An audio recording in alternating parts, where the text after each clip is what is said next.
काल anti corruption विभागाने अचानक रात्री 7 वाजता नोटीस दिली आणि 7:30 वाजता माझ्या दोघी बंगल्यावरती छापा टाकला आणि बंगल्याचे पूर्ण सर्च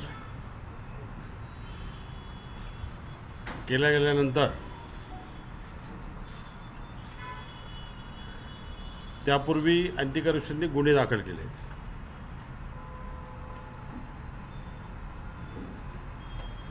फोर्जरी म्हणून एक 420चा त्यांनी गुन्हा दाखल केला.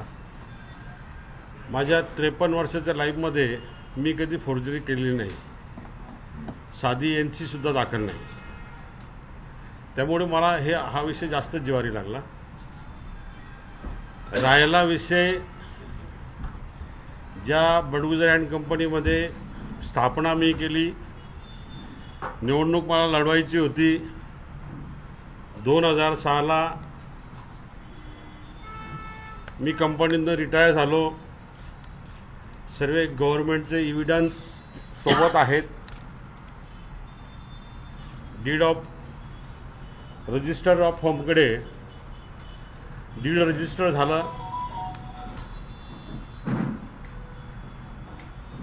त्यानंतर कोर्ट पिटिशन झालं आणि कोर्ट पिटिशनमध्ये ऑर्डर झाली 2011ला. आणि ऑर्डरमध्ये जे आज अँटी करप्शनने जे मुद्दे मांडलेले आहेत ते कोर्ट ऑर्डरमध्ये स्पष्टपणे दिलेले आहेत. अँटी करप्शनला कोर्टाची ऑर्डर झालेली माहीत नव्हती का?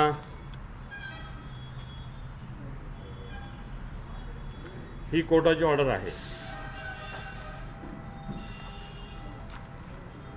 ज्या त्यांनी प्रश्न विचारलेले आहेत की तुमची नियुक्ती कधी झाली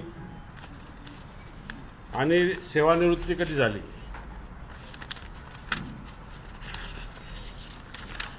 दोन्ही या ठिकाणी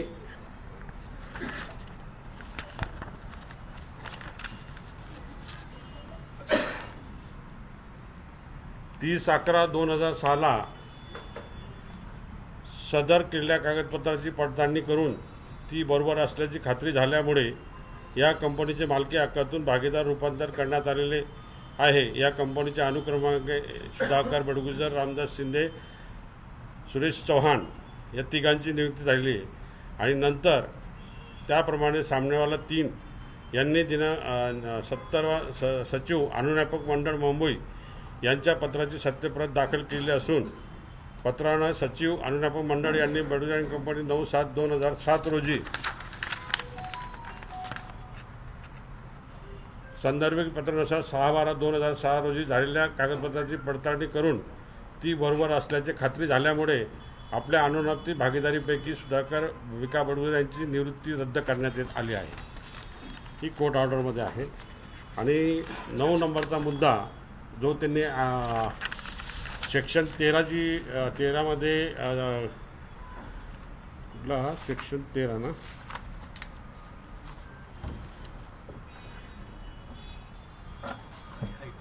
करप्शन भ्रष्टाचार प्रतिबंध अधिनियम सेक्शन 13(1) व 13(2) नुसार जी नोटीस बजावलेली आहे त्या मुद्दा क्रमांक 9मध्ये ते आलेलं आहे आणि कोर्ट ऑर्डर त्यामध्ये पास झालेले आहे.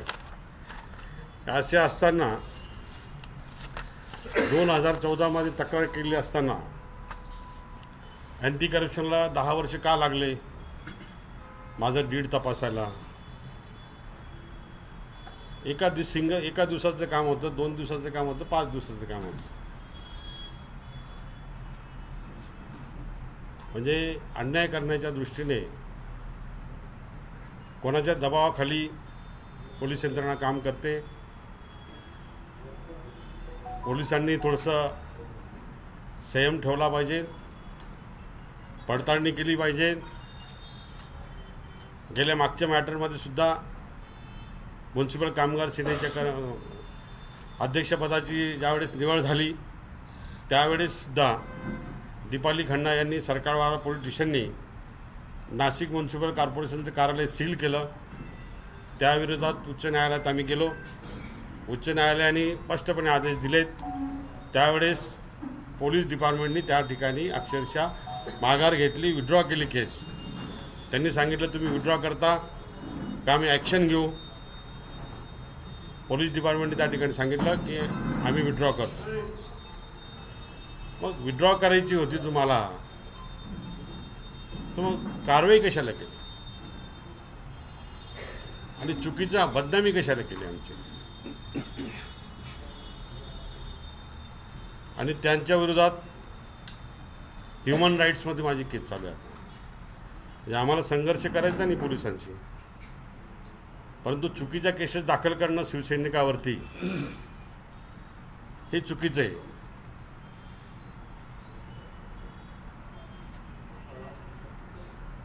जर हे डॉक्युमेंट जर फ्रॉडचे असतील तर ह्या शिवसैनिकासमोर त्या अँटी करप्शनचं सुप्रिटेंडंटसमोर जाहीरपणे आत्महत्या करेन मी, जाहीरपणे गळफास घेईन। एवढं नालायकपण।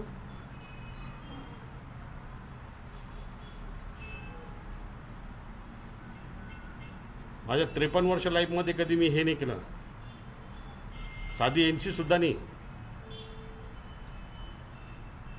जे गुन्हे आहेत माझ्यावरती आंदोलनाचे याचे त्याचे गुन्हे आहेत, कागदपत्र खोटे बोलणं, ओढून ताडून केस आणायची आणि त्रास द्यायचा शिवसैनिकांना। अरे आम्ही बाळासाहेबांचे शिवसैनिक आहे, उद्धव साहेबांचे शिवसैनिक आहे। हे सर्व व्यासपीठावर बसलेले सर्व अगदी रक्त गोठलेले तळपायाचं यांचं एवढे अनुभव आहे त्यांचे। तर मला पोलीस प्रशासनाला विनंती आहे, चुकीचे गुन्हे दाखल करू नका।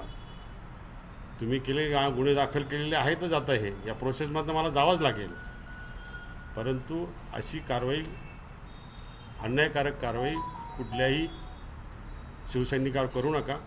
सत्ता येत असते, सत्ता जात असते, सत्तेचा उन्माद जास्त दिवस चालत नाही। कपाळावरती अमरपट्टा घेऊन कोणी आलेलं नाही। सामान्य शिवसैनिकांना, सामान्य नागरिकांना न्याय देण्यासाठी पोलीस प्रशासनाने काम करावं एवढी नम्र विनंती करतो आणि थांबतो।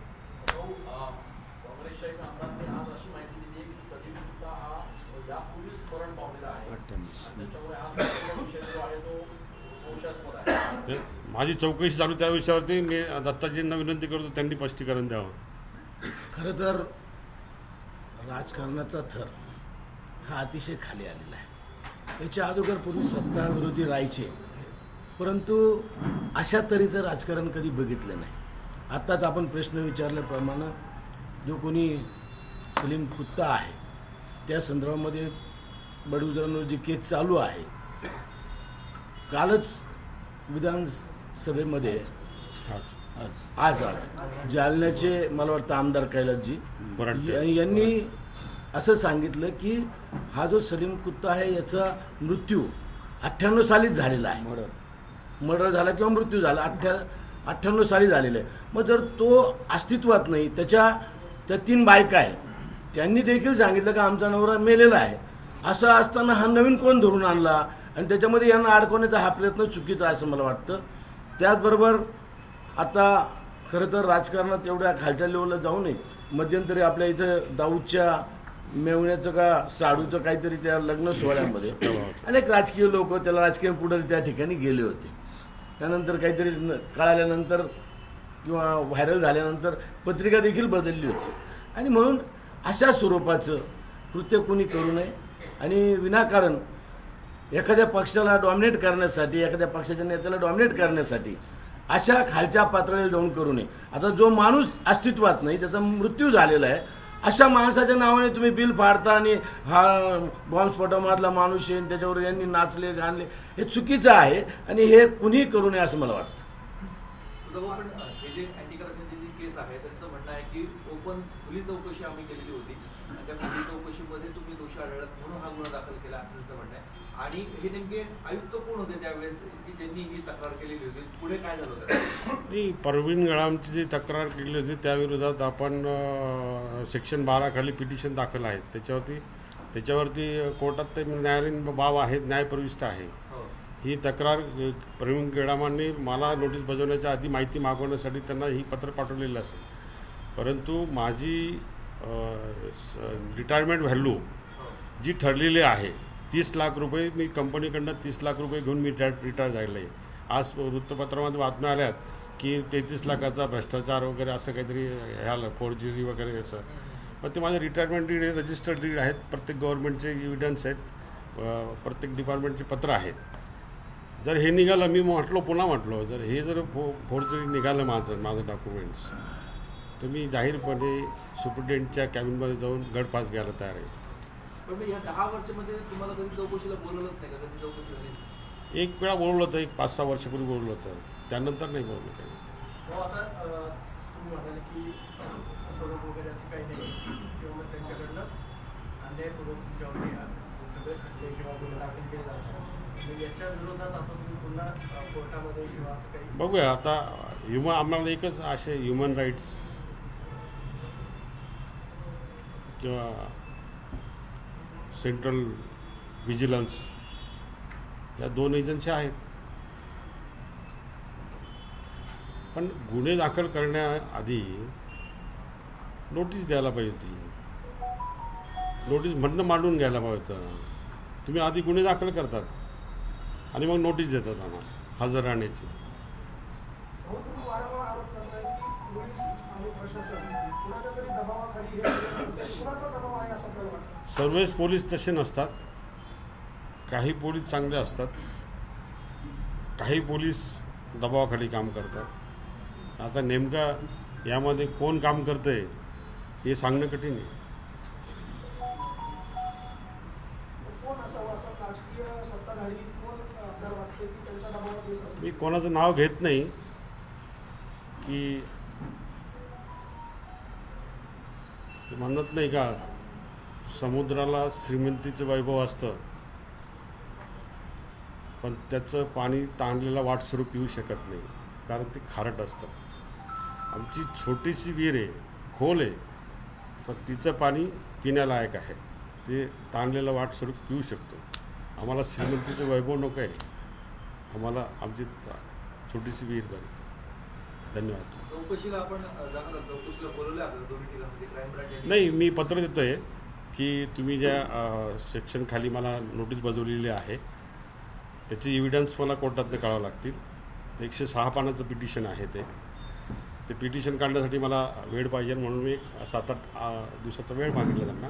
माझं पत्र गेलं असेल, आता सबमिट झालं असतं, तर मी तिथं नाही जाणार. आता म्हणजे कोर्टातनं माहिती आल्यानंतर त्यांना सबमिट केलं. धन्यवाद. जय हिंद, जय महाराष्ट्र. विकासाचा ध्यास म्हणजे